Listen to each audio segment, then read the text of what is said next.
തിരുവനന്തപുരത്ത് ഇന്ന് പ്രധാനപ്പെട്ട കാര്യം ശബരിമല സ്വർണ്ണക്കൊള്ളയുമായി ബന്ധപ്പെട്ട കുറ്റപത്രം വേഗത്തിലാക്കാനുള്ള SITയുടെ നടപടികളാണ്. ഒപ്പം ബിനോയ് വിശ്വം നയിക്കുന്ന LDFന്റെ തെക്കൻ മേഖലാ ജാഥയ്ക്ക് ഇന്ന് സമാപനവുമുണ്ട്. എസ് വിനീഷ് കുമാർ, ഏത് രീതിയിലാണ് LDFന്റെ യാത്ര? ഒപ്പം SITയുടെ തുടർ നടപടികൾ, എത്രയും വേഗത്തിൽ കുറ്റപത്രം സമർപ്പിക്കാനുള്ള അവരുടെ നടപടികൾ അത് ഏത് രീതിയിൽ പുരോഗമിക്കുന്നു? SIT അതിവേഗം തന്നെ ഈ കുറ്റപത്രം സമർപ്പിക്കാനുള്ള ഒരു നീക്കം ആരംഭിച്ചിട്ടുണ്ട്. അതിന്റെ ഭാഗമായിട്ടാണ് കഴിഞ്ഞ ദിവസം SIT സംഘം ശബരിമലയിലെത്തുകയും സന്നിധാനത്തുള്ള സ്വർണ്ണപ്പാളികളുടെ സാമ്പിളുകൾ ശേഖരിക്കുകയും ചെയ്തു.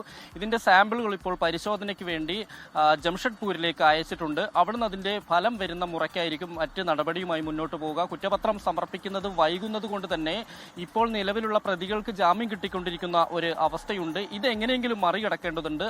അതുകൊണ്ട് തന്നെ പെട്ടെന്നൊരു കുറ്റപത്രം ഉണ്ടാക്കി കൊടുക്കുന്നതിന്റെ അപ്പുറത്തേക്ക് പരമാവധി തെളിവുകൾ ശേഖരിച്ചുകൊണ്ടുള്ള ഒരു കുറ്റപത്രം തന്നെ തയ്യാറാക്കാനാണ് SIT തീരുമാനിച്ചിട്ടുള്ളത്. ഈ ഒരു പശ്ചാത്തലത്തിലാണ് ശാസ്ത്രീയ പരിശോധന കുറച്ചുകൂടി ഊർജിതമാക്കാനുള്ള ഒരു തീരുമാനത്തിലെത്തിയിരിക്കുന്നത്. അതിന്റെ ഭാഗമായാണ് ഇപ്പോൾ അവിടെ ശബരിമലയിൽ എത്തുകയും ഇതിന്റെ സാമ്പിളുകൾ പരിശോധിക്കുകയും മറ്റും ചെയ്തിട്ടുള്ളത്. നിലവിൽ ഇവിടെ പരിശോധന മുമ്പ് ഇതിന്റെ സാമ്പിളുകൾ പരിശോധിക്കുകയും ഇതിന്റെ സാമ്പിളുകൾ ശേഖരിക്കുകയും ഇത് തിരുവനന്തപുരം VSSCയിൽ പരിശോധനയ്ക്ക് അയക്കുകയും ചെയ്തിരുന്നു. പക്ഷേ അതിന്റെ ഫലം വളരെ കൃത്യമല്ല. അതിൽ ചില സംശയങ്ങൾ വന്നതിന്റെ അടിസ്ഥാനത്തിലാണ് ജംഷഡ്പൂരിലേക്ക് ഇത് പരിശോധനയ്ക്ക് അയക്കുന്നത്.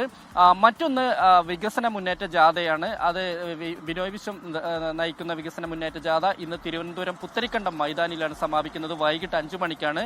ജാഥ ക്യാപ്റ്റൻ M സ്വരാജ് ആണ്. പരമാവധി 4 മണ്ഡലത്തിൽ തിരുവനന്തപുരം, കഴക്കൂട്ടം ഉൾപ്പെടെ 4 മണ്ഡലങ്ങളിലുള്ള ആളുകൾ പങ്കെടുക്കും. പരമാവധി ഇത് വിജയിപ്പിച്ചെടുക്കുക എന്നുള്ളത് തന്നെയാണ് LDFന്റെ ഒരു തന്ത്രം. നമുക്കറിയാം, അതിൽ പരമാവധി ആളുകളെ ഇവർ ഓരോ സ്ഥലങ്ങളിലും പോയപ്പോഴും പരമാവധി ആളുകളെ LDF പ്രവർത്തകരെ സംഘടിപ്പിക്കാൻ കഴിഞ്ഞിട്ടുണ്ട് എന്നുള്ളതാണ് എടുത്തു പറയേണ്ട കാര്യം.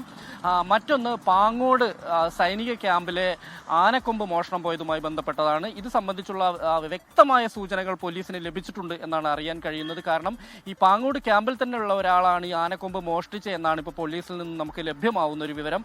അടുത്ത ദിവസം തന്നെ അല്ലെങ്കിൽ മണിക്കൂറുകൾക്കകം തന്നെ അറസ്റ്റിലേക്ക് പോകും. കാരണം ഇതിന്റെ ഫോറൻസിക് പരിശോധനയും മറ്റും നടന്നുകൊണ്ടിരിക്കുകയാണ്.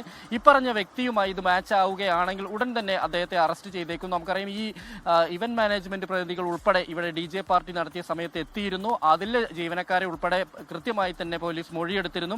ഇതിൽ നിന്നെല്ലാം ലഭിച്ച മൊഴിയുടെ അടിസ്ഥാനത്തിലാണ് ഈ ആനക്കൊമ്പ് മോഷ്ടിച്ച ആൾ ഇതിനകത്ത് തന്നെ ഈ ക്യാമ്പിൽ തന്നെയുള്ള ആളാണ് എന്നുള്ളൊരു വിവരം പോലീസിന്, അല്ലെങ്കിൽ അത്തരത്തിലുള്ള നിഗമനത്തിൽ പോലീസ് എത്തിച്ചേരുന്നത്.